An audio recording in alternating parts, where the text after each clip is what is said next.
NAIT's newest chef in residence is here to inspire future chefs in the Culinary Arts program. Okay, so what kind of crab is Rod. this? The live one. Rod Butters, famous Okanagan chef, is the 10th chef in residence at NAIT. Launched in 2009, the Chef in Residence program mentors students in the Department of Culinary Arts by bringing renowned chefs from across the world to teach them innovative cooking trends and techniques.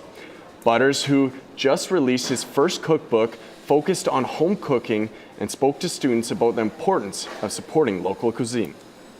My message of promoting Canadian cuisine, eating local, supporting local, and drinking local, and everything about local. Butters taught the students one of his signature dishes, crab cappuccino. Butters is opening a 4th restaurant in the Okanagan. His passion and expertise has earned him a spot in the BC Restaurant Hall of Fame.